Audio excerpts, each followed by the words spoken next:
Oke teman-teman, balik lagi dengan saya Fikri Ridho. Seperti biasa, saya akan mereaksi soal sepak bola Indonesia dan juga tanggapan komentar dari netizen soal sepak bola tanah air. Jadi ada info terbaru, breaking news ini. Di mana peringkat FIFA Indonesia naik ke 118 dunia. Jadi sekarang Indonesia ada di peringkat 118 FIFA dan meninggalkan tetangga kita yang baju kuning di peringkat 125. Dan ini menjadi salah satu pencapaian yang luar biasa ya setelah 19 tahun, dan kita akhirnya ada di 118 dunia dan sedikit lagi kita akan masuk ke 100 besar. Seperti apa reaksi dari netizen? Mari kita simak sama-sama. Let's go.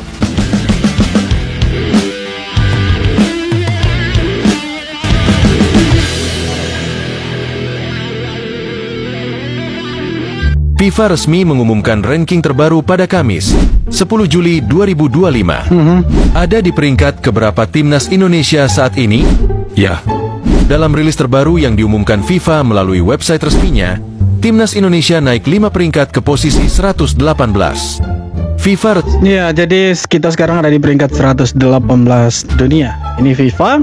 Dan ya kita harus bangga soal itu karena di ASEAN sekarang kita sedikit demi sedikit akan mengejar Vietnam dan juga Thailand. Thailand ada di 102 dan Vietnam kalau saya tidak salah ada di 108 atau 113 ya. Jadi sedikit lagi kita akan mengejar mereka dan ya 100 besar tidak mustahil untuk Indonesia ada di sana, teman-teman. Ya kita doakan saja semoga timnas Indonesia bisa menang lagi di FIFA Matchday nanti bulan September dan kita bisa menang terus dan kita bisa naik peringkat lagi meninggalkan tetangga kita di belakang. Ranking FIFA Timnas Indonesia dibandingkan dengan Kuwait dan Lebanon sebelum pertandingan September 2025. Peringkat FIFA Timnas Indonesia dibandingkan dengan Kuwait dan Lebanon menarik. Sebab, pada September 2025, tim Garuda akan menghadapi dua negara Timur Tengah itu. Yes. Erick Thohir, Ketua Umum PSSI, membenarkan bahwa timnas Indonesia akan memainkan dua uji coba sebelum babak 4 kualifikasi Piala Dunia 2026 zona Asia. Timnas Indonesia akan bermain melawan Kuwait dan Lebanon di Surabaya pada Matchday September 2025. Dengan pertandingan ini, tim Garuda diharapkan lebih siap untuk babak keempat kualifikasi. Oleh karena itu, skuad Garuda dikepung oleh negara-negara Timur Tengah di babak keempat kualifikasi Piala Dunia zona Asia. Arab Saudi, Qatar, Uni Emirat Arab, Irak, dan Oman adalah beberapa negara yang juga akan bersaing untuk lolos langsung ke Piala Dunia 2000. Nah, untuk peringkat FIFA mungkin kita ya di bawahnya negara-negara yang akan kita lawan di round keempat nanti. Tapi itu hanya peringkat FIFA, teman-teman. Karena kalau kita lihat di round 3 kemarin, ya Arab Saudi, Bahrain, China, ketika kita bermain lawan mereka itu mereka punya peringkat FIFA di atasnya kita, men.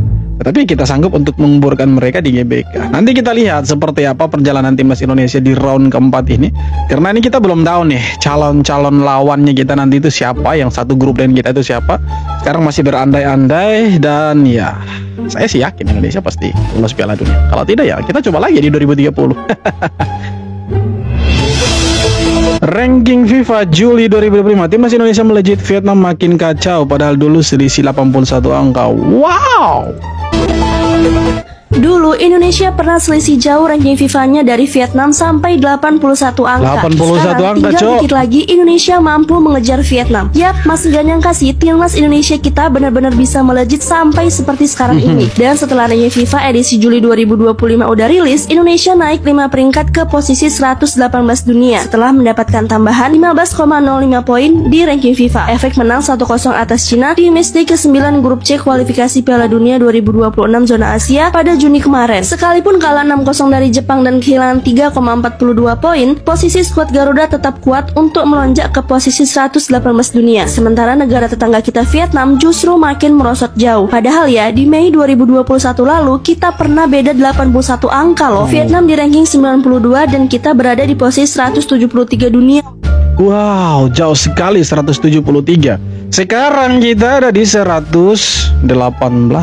Bayangkan, kita sedikit lagi masuk 100 besar. Kalau kita masuk 100 besar, maka ya target dari PSSI tercapai dan semoga target-target yang lain juga itu ya ikut terrealisasi lah. Seperti masuk Piala Dunia, terus terrealisasi. Update ranking FIFA per Juli 2025. Di sini gue ngebahas timnas Indonesia yang naik 5 peringkat jadi peringkat 118 dengan nilai tambahan Tepuk tangan dulu dong. 11,63 dengan hasil 1 kemenangan dan hasil 1 kekalahan. Dan di 118 ini kita sudah bisa mendekati Vietnam yang berada di 113 ranking dan 102 Thailand. Di bulan September nanti di FIFA Matchday bisa lah nambah-nambah poin kan. Gimana guys? 100. Oh, berarti kita tinggal ya 5 peringkat lagi lah. Bisa lah. Kita lewat Vietnam dan kita bisa masuk 100 besar di tahun ini atau tahun depan lah. Harusnya bisa tuh teman-teman. Bisa dong. Media Italia menyebut Kapten Timnas Indonesia Jay Itzes memiliki paspor Belanda. Ya, Namun, terus? ini bukan pertama kalinya media asing khususnya Eropa menyebut pemain naturalisasi Timnas Indonesia berpaspor Belanda. Sebelumnya, ada media Belanda, Twente Incite yang juga membahas bahwa Mes Hilgers memiliki paspor Belanda. Media Italia Iya, dulu mereka punya paspor Belanda. Betul, tidak salah memang. Tapi ada tapinya. Setelah dinaturalisasi sama Indonesia dan ya akhirnya mereka punya paspor Indonesia dan KTP Indonesia. Jadi jangan heran, memang dulu betul mereka itu punya paspor Belanda karena kan mereka lahir di sana.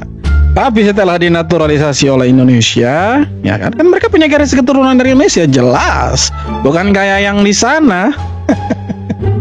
Jangan tersinggung gitu. Jelas ini mereka. Ya dulu betul mereka punya paspor Belanda, tapi sekarang setelah dinaturalisasi mereka punya paspor Indonesia tuh. Iya kan? Betul. Memang betul. Jay Itzes kembali menjadi sorotan setelah Udinese menunjukkan minat serius untuk merekrutnya dari Venezia. Bek tengah kelahiran Belanda tersebut tampil impresif sepanjang musim Serie B dan berhasil membawa Venezia promosi ke Serie A. Penampilannya yang solid dan konsisten juga membuatnya menjadi andalan di lini belakang timnas Indonesia. Ketertarikan Udinese terhadap Jay Itzes disebut bukan sekadar rumor. Klub Serie A itu tengah mencari sosok bek muda dengan visi bermain modern dan kemampuan membangun serangan dari belakang. Sesuatu yang dimiliki Itzes jika transfer ini terwujud. Jay Itzes bisa mencetak rekor sebagai pemain Indonesia dengan nilai transfer tertinggi ke klub Eropa papan atas. Kepindahan ke Udinese juga membuka peluang besar bagi Jay Itzes untuk tampil secara reguler di salah satu liga terbaik dunia. Nah, perlu diketahui teman-teman bahwa Jay Itzes ini salah satu bek termahal di Indonesia. Bukan hanya Indonesia, Asia Tenggara kita punya El Capitano. Dia itu masuk dalam daftar pemain termahal di Asia Tenggara, bahkan nomor 1 itu. Mengalahkan bek-bek yang katanya bagus dari negara seberang.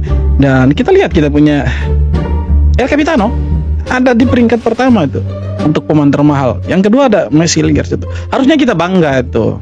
Bangga. Kita kan orang Indonesia. Timnas U17 Indonesia lolos otomatis ke Piala Asia. Sebelumnya Timnas U17 Indonesia ini sudah dipastikan lolos ke Piala Dunia. Tapi ada kabar baik lagi ya guys. Timnas Indonesia U17 berhasil lolos ke Piala Asia karena mereka sudah lolos ke Piala Dunia. Ini karena laga kualifikasi Piala Asia berdekatan dengan laga Piala Dunia. Jadi siapa yang ikut Piala Dunia maka tidak perlu lagi kualifikasi ya guys. Berbanding terbalik dengan negara jiran kita, mereka sudah tidak lolos ke Piala Dunia, malah ikut kualifikasi Piala Asia. Memang itu beda adalah kelas, yang itu sangat beda jauh kelas ya guys. Apalagi Indonesia akan melawan Honduras, Zambia, dan Brazil dan memiliki Piala Dunia terbanyak tentunya. Ini membuat negeri jiran kita makin iri ya guys, makin iri melihat timnas Indonesia. Jadi gimana menurut kalian? Tulis di Jangan cari negara yang tidak ada, ya kan? Makanya saya bilang, kalau mereka bilang Indonesia itu sombong, sebenarnya wajar kita sombong. Karena kita mulai dari kelompok umur sampai ke senior, kita lebih bagus dari mereka. Tapi kan kita tidak sombong, itu hanya anggapan mereka bahwa kita sombong. Sebenarnya kita biasa-biasa saja. Kalau mau membandingkan prestasi, ya susah sebenarnya untuk dijelaskan. Karena kita punya prestasi lebih bagus dari mereka. Apalagi yang mau dibandingkan dengan mereka? Secara sejarah pun kita setiap kali bertemu dengan mereka, kita selalu menang. Iya kan, dari 79 kali bermain lawan Indonesia mereka selalu kalah. Itu kalahnya terbanyak lagi. Apalagi peringkat FIFA kita di atasnya mereka. Kualifikasi Piala Dunia ya kita ada di round keempat, mereka tidak sama sekali. Piala Asia kita sudah punya tempat otomatis di sana. Ya kan, 2027. Mereka masih harus berjibaku dulu lawan Vietnam, lawan Nepal. Kan begitu. Jadi beda kelas lah. Beda kelas. Para pemain naturalisasi Malaysia dikritik oleh mantan pelatih timnas Vietnam U23 hingga dibandingkan dengan timnas Indonesia. Salah satu yang disorot adalah Rodrigo Holgado, striker naturalisasi timnas Malaysia yang kini bermain untuk klub kasta tertinggi Liga Kolombia, Howang Antuan, justru mengkritik para pemain naturalisasi Malaysia di atas. Para pemain Ya memang mereka bagus sih, bagus, tapi belum tentu bagus kalau ketemu Indonesia. Sesederhana itu. Kenapa Malaysia nggak transparan soal naturalisasi? Eits, jangan berburuk sangka dulu. Iya, jangan berburuk aturan sangka soal dulu. Syarat pemain naturalisasi yang ditentukan oleh FIFA di seluruh dunia tetaplah sama. Yes. Cuma bedanya cara ngasih kewarganegaraan. Apalagi Malaysia dan Indonesia tergantung undang-undangnya. Proses naturalisasi di Malaysia itu diurus sama Kementerian Dalam Negeri lewat Jabatan Pendaftaran Negara. Nah, yang mutusin buat naturalisasi biasa itu Menteri Dalam Negeri. Uniknya, Perdana Menteri Malaysia itu nggak langsung ikutan mutusin naturalisasi biasa. Tapi, kalau buat naturalisasi istimewa, misalnya buat atlet atau orang yang berjasa, baru deh perlu saran dari kabinet yang diketuai Prime Minister atau Perdana Menteri, sama persetujuan dari Yang di-Pertuan Agong atau Raja Malaysia. Beda banget kan sama Indonesia. Malaysia nggak perlu persetujuan pemimpin negara buat naturalisasi biasa. Jadi prosesnya lebih fokus ke Kementerian Dalam Negeri. Sementara di Indonesia, prosesnya itu panjang banget.